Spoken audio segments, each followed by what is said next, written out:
네, 여러분. 계속해서 이제 일반법과 특별법에 대해서 말씀을 드리도록 하겠습니다. 음, 제가 조금 전까지는 고유법과 개수법에 대해서 제가 봤고, 세 번째로 일반법과 특별법의 관계입니다, 여러분. 그 법의 분류 중에 이제 일반법과 특별법의 그런 이제 그 관계라는 거는 이제 뭐 쉽게 생각하면 이런 거죠. 이제 일반적으로 적용되는 것, 그다음에 이런 일반보다 조금 더 특별하게 적용되는 것. 즉, 특별하게 적용되는 건 보통 일반적으로 적용이 되고 특별한 게 같이 적용될 수도 있는 건데 쉽게 설명하면요. 네.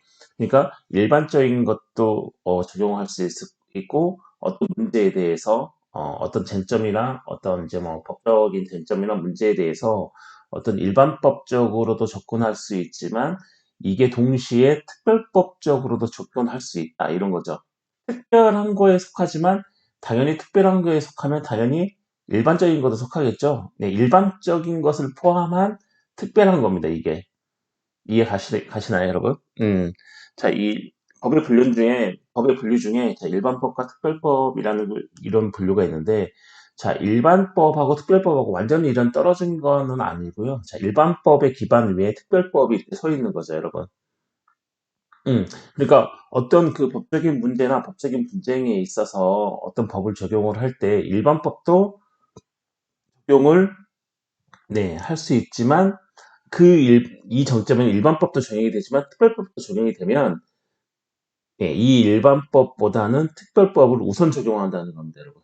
그래서 이 특별법을 우선 적용하고 이걸로 해결이 가능하면 이걸로 하고 만약에 특별법으로 다 해결이 되지 않는 나머지 부분은 당연히 일반법으로 하겠죠.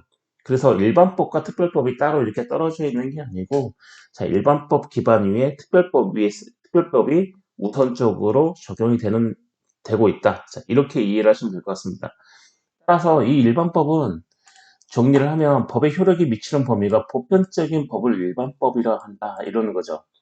음, 한마디로 보습니다 일반법이라는 건 쉽게 생각하면 법을 제정하고 이 법이 효력을 미치는데 그렇죠. 법률을 제정하면 그냥 법률 효과가 나면서 법률의 효력이 영향이 미치겠죠. 이 영향이 쉽게 예를 들어 설명하면 대한민국에서 제정된 법률은 대한민국 공동체 사회 구성원 그렇죠. 공동체 사회의 구성원 모두에게 영향을 미친다. 자, 이게 바로 법률의 일반성이라고 얘기를 하는 건데 자, 이 법의 효력에 미치는 범위가 보편적인 법, 그리고 모두에게 미치는 법. 자, 이 법을 우리는 일반법 또는 보통법이라고 하고 있고요. 자, 이 특별법은 법의 효력에 미치는 범위가 특수한 법을 특별법이라고 하고 있습니다, 여러분. 즉, 뭐냐면, 특별법은 법의 효력이 이제 법률의 효과가, 즉, 법의 효력이 이런 미치는 범위가 이제 특수한 법을 특별법이라고 하는 거죠. 네. 특수한 어떤 뭐죠? 네. 특수한 뭐라 그러죠? 범위가 특수하다는 거죠. 자, 일반적인 범위가 이렇게 있고, 어느 한쪽에 특수한 범위가 있는데, 이 특수한 범위가 일반적 범위를 벗어나서 뭐죠? 따로 있는 게 아니고, 일반적 범위가 이렇게 있으면, 특별적, 특별한 범위는 이 정도, 일반법 안에 요 정도, 여기만 미친다. 자, 이렇게 보시면 되는 거죠. 이해하시나요, 여러분? 자, 그래서 다시 한번 정리하면 일반법은 법의 효력이 미치는 범위가 보편적인 법을 일반법이라고 하고요. 특별법은 법의 효력이 미치는 범위가 특수한 법을 자, 특별법이라고 하고 있습니다. 따라서 이제 일반적으로 일반법과 특별법의 구별은 법의 적용을 받는 사람, 그렇죠. 어떤 법률을 제정하면 이 법의 적용을 받는 사람을 기준으로 하는 경우도 있고요. 또는 법의 규정 사항을 기준으로 하는 경우도 있습니다. 법의 규정 사항, 즉 법률 그 자체의 규정 사항을 기준으로 하는 경우도 있고, 그 다음에 세 번째로 법이 적용되는 장소, 즉 이 법이 적용되는 장소를 기준으로 하는 경우도 있죠. 이 법이 적용되는 장소가 대한민국 안에서 적용이 되지만, 그렇죠, 여러분? 이해하시나요, 여러분?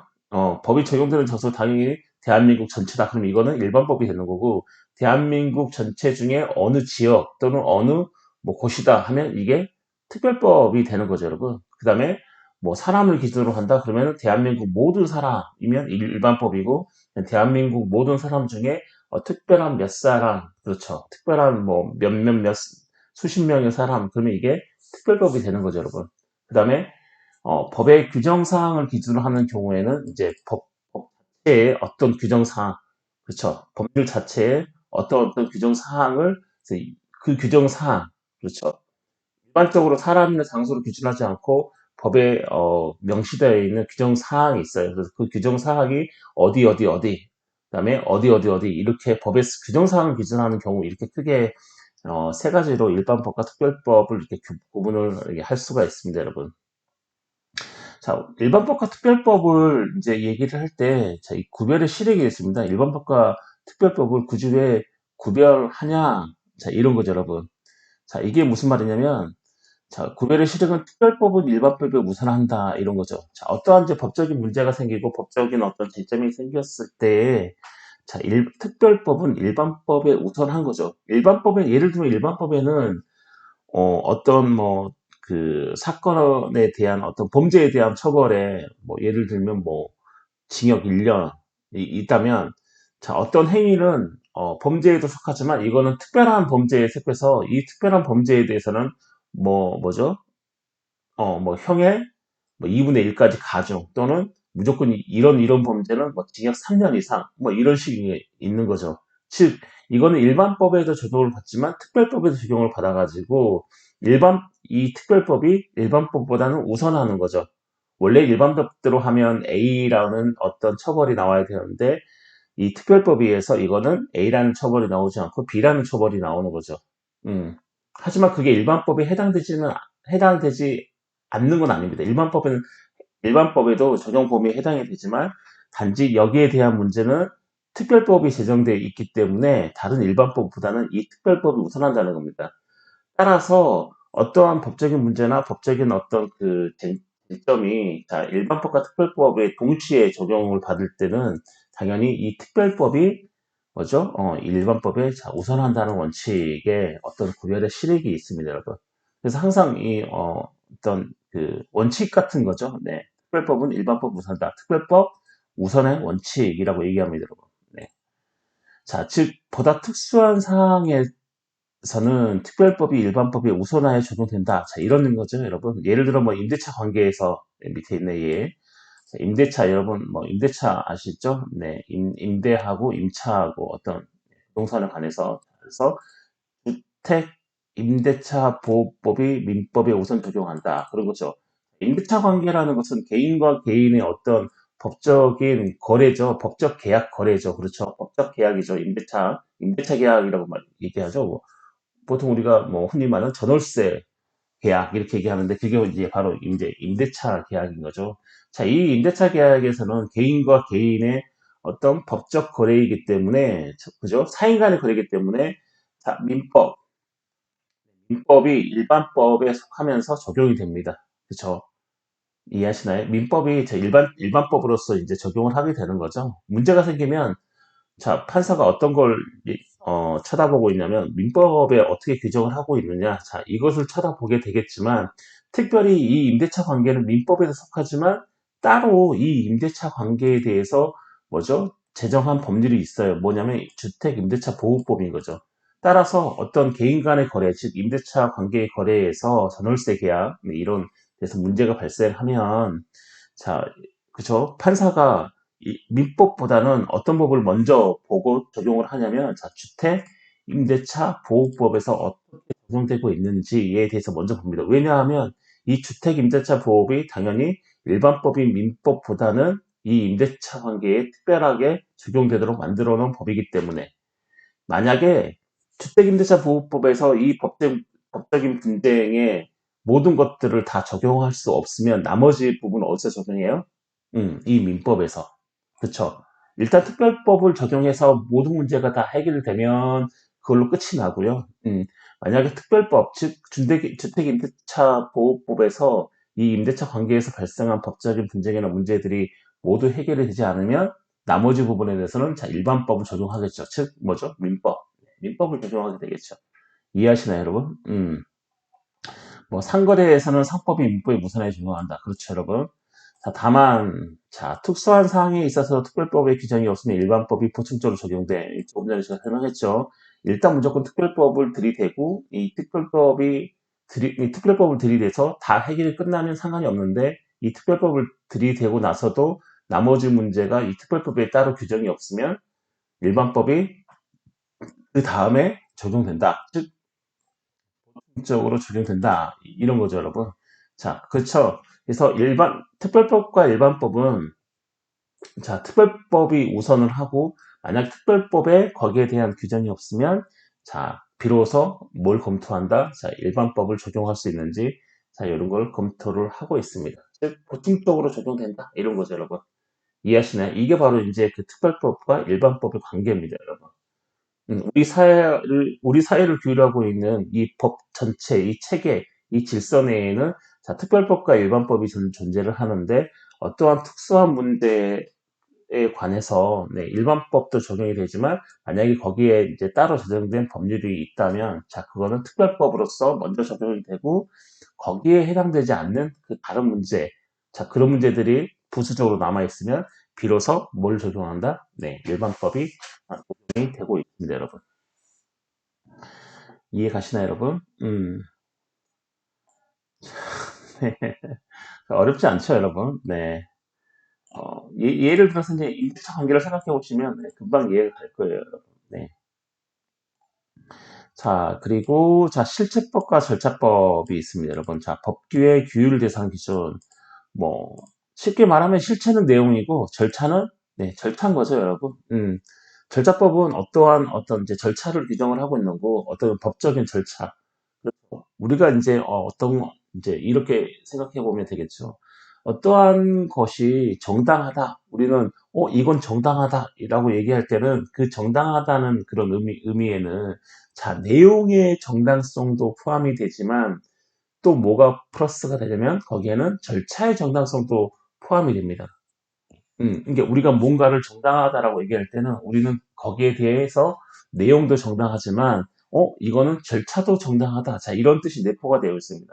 즉, 내용상의 정당성과 자, 절차상의 정당성이 함께 정당해야지만 우리는 이제 그걸 보고, 정당하다라고 얘기를 하고 있는데, 이 실제법과 절차법도 마찬가지입니다. 자, 이 실제법은 어떤 내용에 관해서 규율을 하고 있고요. 이 절차법은 뭐죠? 어떤 절차에 대해서, 네, 절차에 대해서 규율을 하고 있는 게 이제 다른 거죠. 법규의 규율 대상의 내용과 절차로 기준이 돼가지고 다 이제 규율을 하고 있는 거죠. 이해하시나요? 네. 그래서 이 실체법은 자, 법률 관계에 있어서 어떤 권리나 그쵸 의무의 발생, 그다음에 이런 권리 의무가 뭐 변경되거나 뭐 소멸, 자 여기에 관한 어떤 그 내용, 그쵸? 이 내용 및 그다음에 이 권리가 누구에게 속하는지, 이러한 의무가 누구에게 속하는지 그런 귀속 주체 등을 규율하는 법, 그렇죠, 여러분? 판에 있어서 내용상 기준으로 기능을 한다. 자, 뭐 어려운 건 아닙니다, 여러분. 자, 실제법이라는 것은 결국은 어떤 뭐죠? 국민 각 개개인의 어떤 권리가 있고 그다음에 우리 국민이 뭐 법적으로 해야 되는 법적인 의무들이 있는 거죠, 여러분.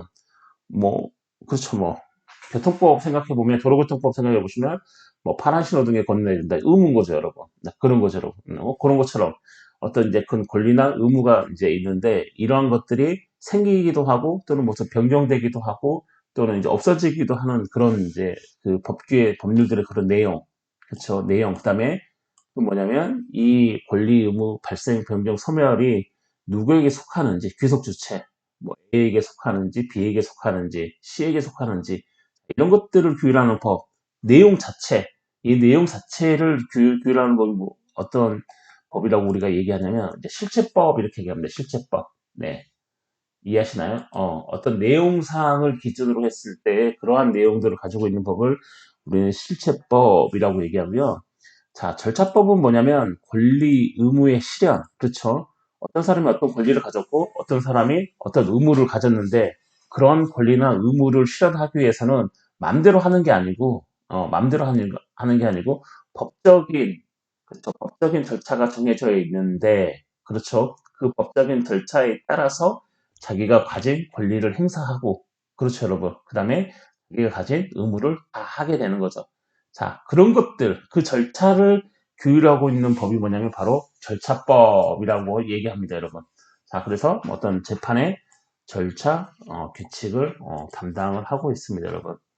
이해하시나요, 여러분? 일반적으로 절차법을 소송법이라고 부르는 경우가 많습니다. 왜냐하면 그런 거죠. 뭐 형사소송법, 민사소송법 이렇게 얘기하죠, 여러분. 네, 행정소송법 이렇게 얘기하는데 왜냐하면 소송법이 뭐냐면은 어떤 개인이 자기가 뭐 억울한 일을 당했을 때 쉽게 말하면 이제 법원에다가 뭘 제기해요? 소송을 제기하죠. 제가 어떤 사람한테 돈을 빌려줬는데 아침부터 돈 얘기하니까 그런데 새벽부터 돈을 빌려줬는데 뭐 이 사람이 돈을 주지 않는다. 뭐 그렇다고 해서 뭐 원래 사기 뭐 이 사람이 사기가 있다. 뭐 내가 생각했을 때 이 사람이 나한테 사기를 쳤다 이렇게 얘기해야 되나요? 너무 이게 좀 이상한 표현인가요? 네? 막 이렇게 얘기하잖아요. 어떤 사람이 이제 저에게 이제 기망 행위를 인해서 저를 착각에 빠뜨려가지고 이제 저한테 이제 사기를 친 거죠. 네. 그래서 이제 뭐 그렇다면 이제 이 사람을 뭐 경찰에 어떤 이제 먼저 고소부터 해야 되잖아요. 그냥 그런 것들인 거죠. 고소를 하게 되면 이제 형사소송으로 넘어가게 되는 거죠. 그쵸? 재판을 받을 때 그때 이제 뭐 이 사람 저에게 사기를 쳤어요. 막 이러는 게 아니고 이제 법에 정해놨죠. 형사적인 어떤 이제 법적인 절차를 정해놨는데 절차에 따라서 내가 행동을 하면 되는 거죠. 자, 그런 절차를 정해놓은 법이 형사소송법이고 또는 내가 단순히 돈을 빌려줬는데 돈을 못 받았어요. 그러면은 그 사람한테 가서 이제 민사소송을 제기해야 되는데 민사법원에 가서 민사소송을 제기해야 되면 그 돈을 받을 수 있는 그 민사소송의 어떤 절차를 정해놓은 거죠. 마음대로 가서 이제 뭐 저희가 이렇게 하는 게 아니고 그러니까 법에 이렇게 정해놨죠. 민사적인 문제는 민사소송법이라는 이런 소송법이 있는데 그 소송법에는 자, 민사적인 이제 좀 쟁점이 생겼을 때, 문제가 생겼을 때, 자, 이러한 것들을 어떠한 절차에 의해서 받을 수 있는지 그런 절차를 규정해 놓은 법이 이제 소송법인 거죠, 여러분. 네, 그러니까 한마디로 재판을 해달라고 이렇게 청구하는 거죠. 재판을 해달라고 그렇죠. 나 이런 억울한 일을 당했으니 재판을 해달라고 청구하는 건데 마음대로 이렇게 청구하는 게 아니고 뭐 청구하는 절차, 그 다음에 청구를 했으면 거기 진행되는 절차, 자, 이 모든 이제 절차를 해놓은 게 우리는 소송법이라고 얘기합니다. 그래서 민사적인 문제는 민사소송법, 그 다음에 형사적인 문제는 형사소송법, 그 다음에 어떤 행정적인 문제, 그렇죠. 국가의 어떤 이제 뭐 공권력에 의해서 어떤 것에 피해를 받았으면 그런 행정소송법을 제기하는데 그런 이제 행정적인 문제에 대해서는 행정적인 문제의 어떤 절차에 대해서는 이런 행정소송법으로 얘기하니까 우리가 보통 이제 절차법 그러면 소송법이구나라고 얼른 이제 생각을 할 수가 있는 거죠. 쉽게. 절차법은 그렇죠. 왜냐하면 소송법이 대표적인 거고 자, 소송법이 어떠한 절차들을 규정하고 있기 때문에 우리는 이제 일반적으로 이 절차법을 소송법이라고 부르는 경우가 많지만 정확한 것은 아닙니다. 왜냐하면 이 절차법에는 소송법이 대표적이긴 하지만 소송법 외에도 또 뭐가 있냐면 뭐죠? 절차법은 이런 소송법을 포함하는 보다 넓은 개념으로 자, 대개 절차 일반에 관한 법을 포함하기 때문입니다. 예를 들어서 뭐 행정심판법이라는 또 있고요. 네, 이제 국세를 징수하는 법 중에 자, 행정적 절차 규정이 또 있고요. 뭐 부동산 등기. 그러니까 부동산을 등기한다는 것은 뭐죠? 법적으로 부동산이 누구 건지에 대해서, 그 다음에 이 부동산에 어떠한 권리가 있고 어떠한 의무가 있는지에 대해서 뭐 그런 것은 이제 등기하는 거죠. 네. 등기 절차라고 얘기하죠. 그러니까 부동산 등기법 등도 어떤 절차법의 일부를 구성하고 있기 때문에 야, 절차법은 소송법이다라고 얘기하면 틀린 거죠. 그래서 절차법은 대표적으로 소송법이 있다 이렇게 얘기하는 게 맞죠. 왜냐하면 소송법 말고도 다른 게 있기 때문에 그렇습니다, 여러분. 이해하시나요? 자, 절차법과 실제법과 절차법 구별의 시직은 자, 법률이 개정된 경우와 외국법의 적용이 문제된 경우에 있어서 그 취급이 양자에 있어서 다르다는 점입니다, 여러분. 실제법과 절차법을 굳이 그럼 왜 구별을 하냐? 구별한 특별한 이유가 있느냐 했을 때 법률이 개정된 경우하고 그냥 외국법 적용이 문제된 경우가 있습니다. 자, 취급이 양자에 있어서 다르기 때문에 이 실제법과 절차법의 구별의 시직이 있는데 조금 더 자세히 보면 법률이 개정된 경우에 법률이 개정된 경우에 자 실체법 그쵸 내용 사항을 규정을 하고 있는 이 실체법에서는 자 법률 불소급의 원칙 및 기득권 불가침의 원칙이 운용되므로 쭉 읽어볼게요 일단 자, 개정 전의 행위에서는 원칙적으로 국법이 적용되고 특히 예외적으로 신법이 국법시로 서구파에 적용되는 경우가 있는 것은 특별한 경우에 지나지 않음. 자 이겁니다. 네. 자 이해하시나요 여러분?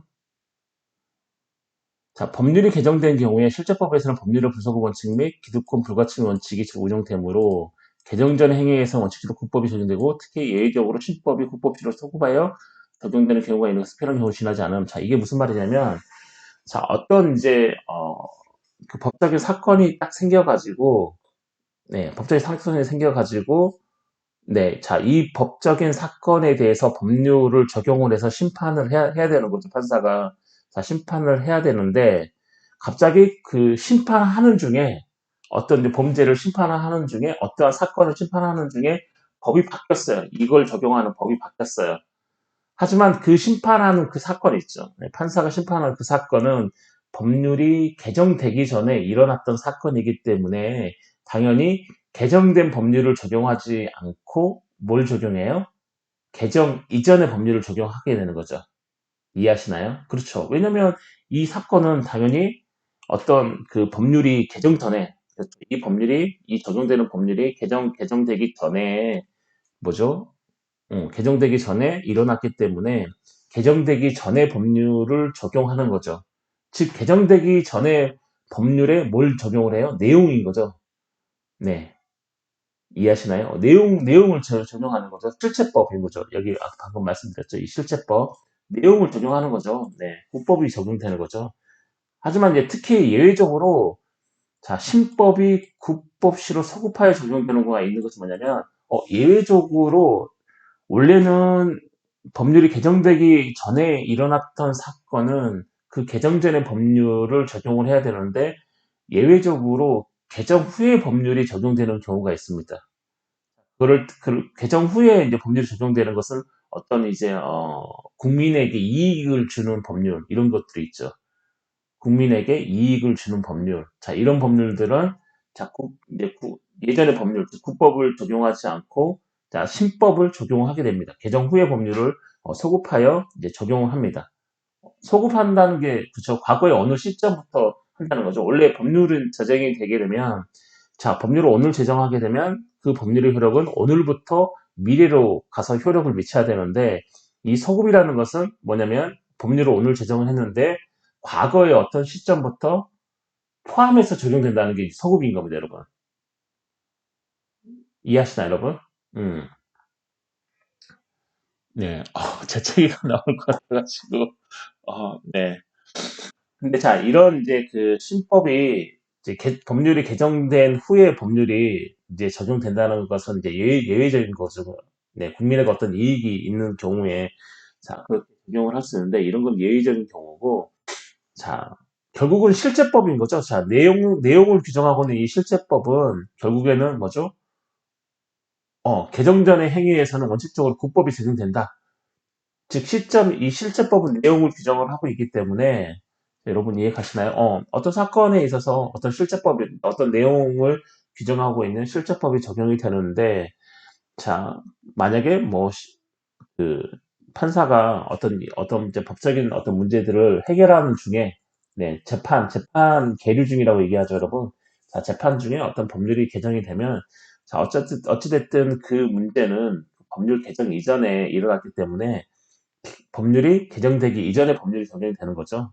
개정 후에 법률이 적용되는 게 아니고 개정 전에 법률이 적용이 되는 경우에 법률이 적용이 됩니다, 여러분. 이제 예외적으로는 이제 그 법률이 개정된 다음에 그 법률을 적용하는 경우가 있는데 자 이런 경우에는 어떤 국민의 이익이 되는 그런 법률 대표적으로 자, 그런 법률들은 자 후에 법률이 적용이 된다. 자 이해하시나요, 여러분? 그런데 자 절차법이 개정된 경우 방금은 실제법이 이제 그 개정된 경우이고요. 자, 이 절차법이 개정된 경우에는 자 틀렸네요. 재판시인데 그렇죠. 네. 이 절차법이 개정된 경우에는 자, 어떤 사건이 일어났는데 이 사건이 자, 실제법에서는 이제 국법을 적용하죠. 실법이 아니고 그렇죠. 근데 이 절차법이 개정된 경우가 있겠죠, 여러분. 어떤 절차가 사건은 뭐 어제 일어나는데 자, 그래서 뭐 재판이 시작이 됐는데 갑자기 재판하는 그 계속 중에 재판하는 중에 실제법이 아니고 절차법이 개정된 경우가 있겠죠. 그렇죠. 절차법이 개정이 되면 원래 실제법은 이제 이전의 법률을 적용했는데 자, 절차법이 개정된 경우에는 자, 새롭게 개정된 법률이 그 재판에 적용이 됩니다.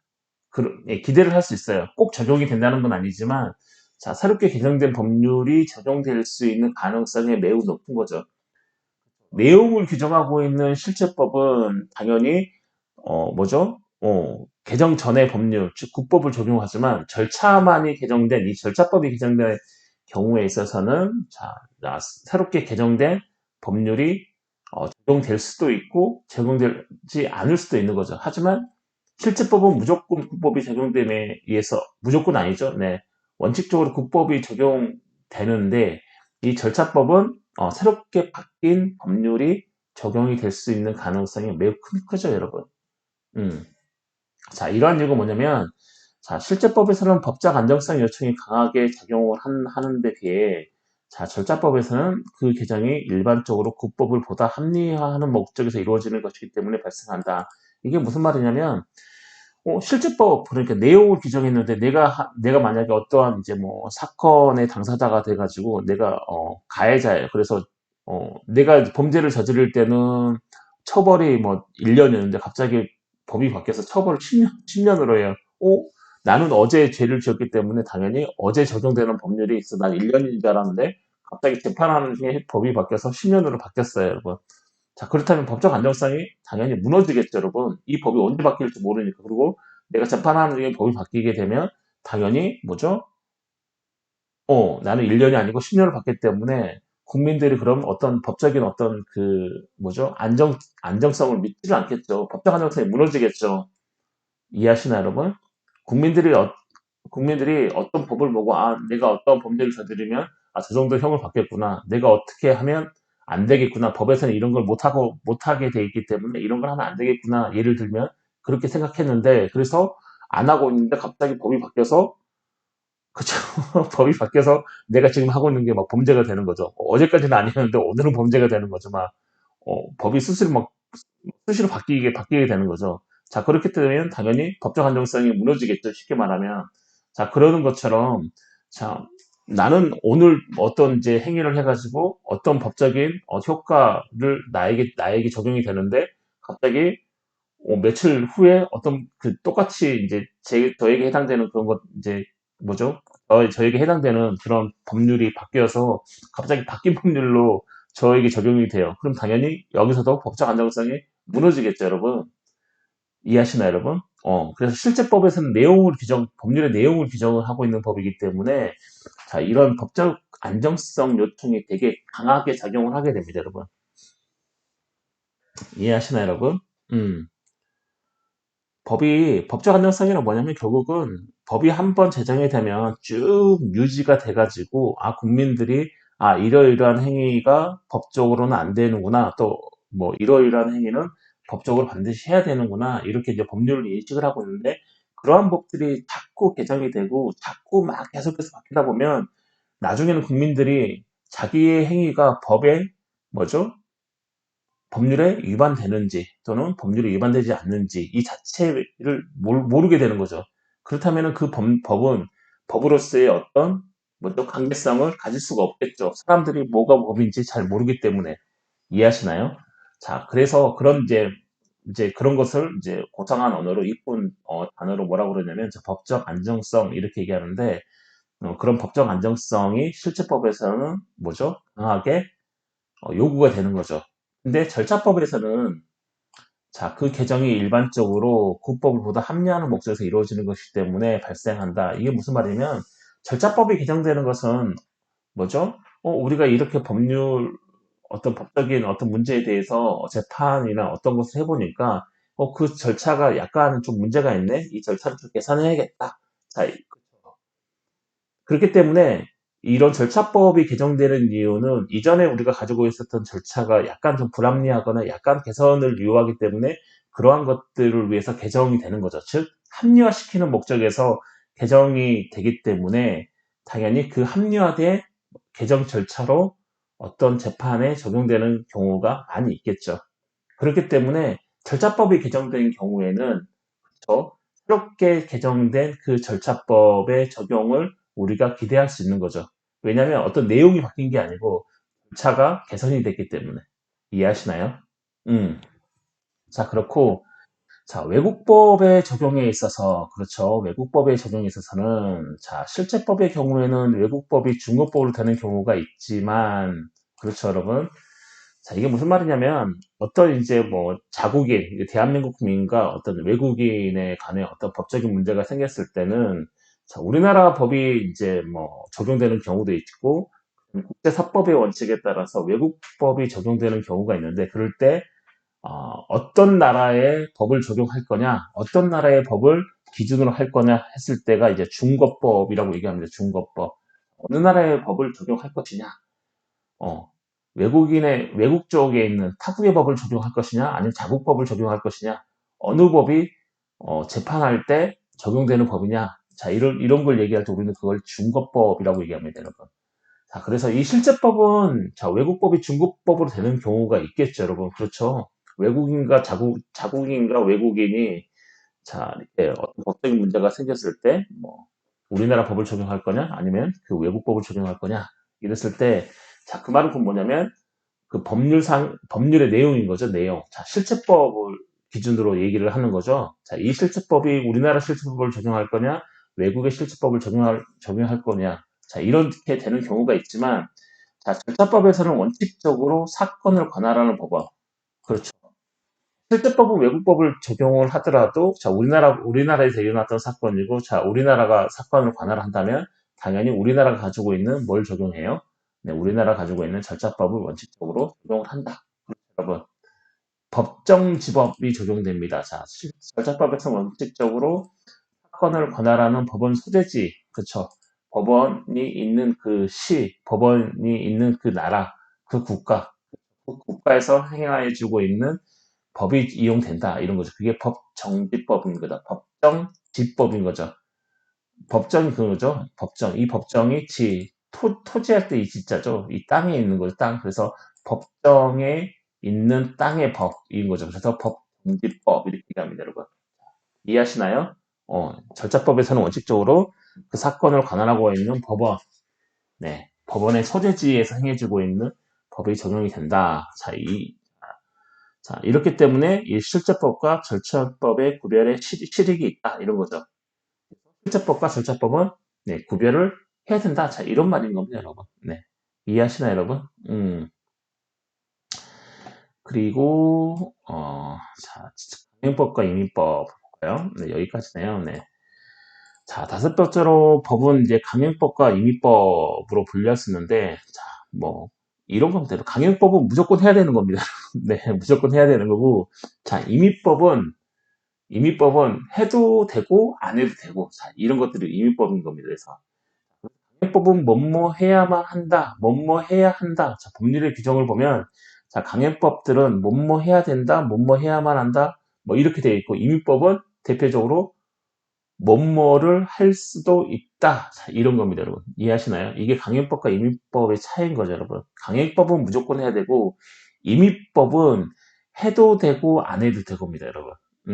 이해하시죠, 여러분? 자, 그래서, 자, 강행법과 임의법의 구별은, 자, 법규의 적용이 절대적인가, 아니면 임의적인가의 차이에 기초를 하고 있습니다. 자, 어떤 법률이 절대적으로 이거 해야 된다 그러면 그건 해야 되는 거죠. 즉, 그건 강행법인 거죠. 이해하시나요? 아, 그리고 임의적이라는 것은 뭐냐면, 법규에서는 이렇게 하라고, 뭐뭐 할 수도 있다라고 하고 있지만, 어떤 그 당사자끼리의 합의에 의해서 그 법률을, 뭐죠? 배제할 수 있는 거죠. 이게 바로 임의법인 거죠, 여러분. 강행법은 무조건 해야 되고, 임의법은 그 법규의 규정을 따라도 되고, 아니면 당사자의 의사의 합치로 인해서 그 법률의 적용을 배제할 수도 있는 거죠, 여러분. 자, 이런 것들을 우리 임의법이라고 얘기하는 겁니다, 여러분. 이해하시나요, 여러분? 그래서 자, 강행법은 당사자의 의사와 관계없이 반드시 적용하는 것이 강행법입니다. 이 강행법은 당사자, 사건의 두 당사자가 생기겠죠, 여러분. 어떤 법적인 문제가 생기면 이 이제 사건에서 당사자가 생기는 거죠. 나와 상대방이 생기는 건데, 자, 어떤 강행법은 우리 두 사건의 당사자가 합의를 보더라도 무조건 그 법에 따라야 되는 거죠. 제낄 수가 없어요, 그 법을. 네. 법을 이렇게 제낀다는 표현이 이상한가요? 네. 네. 자기 생각나는 단어가 없어가지고, 네. 제낄 수가 없어요. 무조건 그 법을 따라야 되는 게 강행법입니다, 여러분. 이해하시나요? 어떤 이제 법적인 문제가 생겼을 때, 나와 상대방에 대해서 어떤 이제 법적인 문제가 생겼어요. 뭐, 자동차 사고가 생겼다든지, 또는 뭐, 어떤 이제 법적인 문제가 생겼는데, 우리들이 합의를 보고 끝내고 싶은데, 예를 들어서, 근데 법에서는 이렇게 해라, 이렇게 있어요. 이거는 둘 사이에 합의를 보더라도 무조건 따라야 된다. 자, 이러한 법이 있어요. 자, 그런 법을 우리 강행법이라고 얘기하고요. 두 사람 당사자의 합의로 보면, 뭐, 이 법이 있긴 하지만, 두 당사자가 합의를 보면, 이 법을 따르지 아니할 수 있다. 뭐, 이런 게 있어요. 예를 들면. 자, 그런 것들이 이제 쉽게 얘기하면 임의법이라는 거죠. 그래서 강행법은 자, 당사자의 의사에 관계없이 반드시 적용되는 겁니다, 여러분. 두 사건 당사자가 어떠한 의사를 가지고 있든 상관없이 법에서 이렇게 무조건 해야 된다 그러면 그거 해야 되는 거죠, 여러분. 자, 그런 것들이 자, 강행법이며 내용이 공공의 질서에 관련되거나 또는 국가나 사회관계 규율을 직접 목적으로 하고 있는 규정. 그러죠. 그 다음에 국가가 그 내용을 강행적으로 실현시키고자 하는 것으로 자, 어떤 헌법, 행정법, 형법, 소송법 대부분은 자, 강행법에 속한다. 이런 거죠, 여러분. 자, 강행법의 대부분의 자, 법률은 뭐냐면, 자, 뭐, 헌법이라든지 행정법이라든지, 또는 형법, 그 다음에 뭐, 소송법 대부분은 다 강행법에 속하는 거죠. 왜냐하면, 이렇게 국민의 권리와 의무를 정하고 있는 법이기 때문에, 그렇죠? 국민의 권리와 의무를 정하고 있는 법이기 때문에, 헌법, 행정법, 형법, 소송법 대부분은 강행법에 속하고, 자, 이 강행법을 봤더니, 강행법의 내용은 대부분 뭐다? 뭐 공공의 질서에 관련되거나 또는 국가 사회관계 규율을 직접적으로 목적을 하고 있는 규정들이 대부분 뭐에 속하더라? 강행법에 속하더라. 이렇게 보는 거죠. 즉 국가가 그 내용을 강행적으로 실현시키고자 하는 것 그런 거죠, 여러분. 대표적으로 헌법, 행정법, 형법이 되겠죠. 뭐 형법에는 뭐 사기치지 마라, 살인하지 말라, 절도하지 말라 이렇게 있죠. 어, 당사자가 임의로 이걸 제낄 수 없는 거죠. 네. 절도하지 말라 그러는데 내가 제껴버려요. 야, 사기치지 말라 그러는데 웃기고 있나 하고 제껴버려요. 이거 안 된다는 거죠, 여러분. 이해하시나요, 여러분? 자, 임의법은 뭐죠?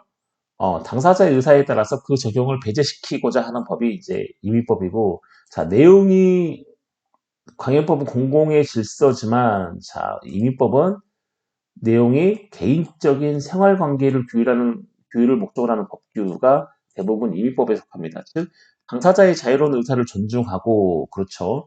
자, 국가는 이에 개입하지 않는 것을 원칙으로 하고 있다. 임의법에서는 그런 거죠.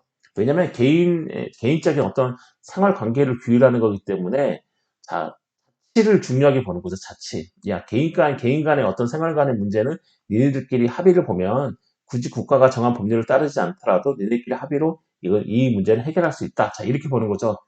사적 자치라고 얘기하는 건데, 사적 자치를 국가가 존중을 하는 거죠. 그런 부분에 있어서, 즉, 개인적인 생활 관계를 규율하는 그런 이제 분야에 있어서는, 자, 광행법보다는 뭐가 많다? 자, 이법이 훨씬 더 많다. 그런 거죠, 여러분. 이해하시나요? 그래서 자, 당사자의 자유로운 의사를 존중하고 국가는 이에 개입하지 않는 것을 원칙으로 하고 있다. 공공의 질서는 선량의 풍속에 반하지 않는 한 개인 의사 자체의 원칙이 적용된다. 자, 이게 무슨 말이죠? 개인의 생활 관계를 규율을 하는 이제 어떤 그 법규가 자, 임의법이 되게 많은데 물론 이제 국가는 이제 뭐 여기에 대해서 개입하지 않고 니네 당사자들이 알아서 니네들 의사를 존중해 줄 테니까 니네가 알아서 해봐라. 니네가 합의를 혹시 보지 못하면 그때 국가가 정해 놓은 규정을 적용한다 이런 거죠. 당사자끼리 합의를 우선으로 보는 거죠. 근데 뭐 합의가 되지 않으면 우리가 국가가 정해져 있는 법률을 적용하면 된다. 자, 이런 거죠. 그래서 이런 이제 어떤 사적 자치, 즉 개인 의사 자치 원칙이 먼저 적용이 되고 있는데 그렇다고 할지라도 한계는 있는 거죠. 한계. 니네끼리 알아서 해도 되는데 한계는 뭐냐면 자, 어떤 니네끼리 합의를 본 그 사항이 공공의 질서에 반하지 않아야 되고 그다음에 선량한 풍속에 반하지 않아야 된다. 자, 이 범위 내에서 니네들끼리 알아서 자유롭게 해봐라. 자, 이런 거죠. 이해하시나 여러분?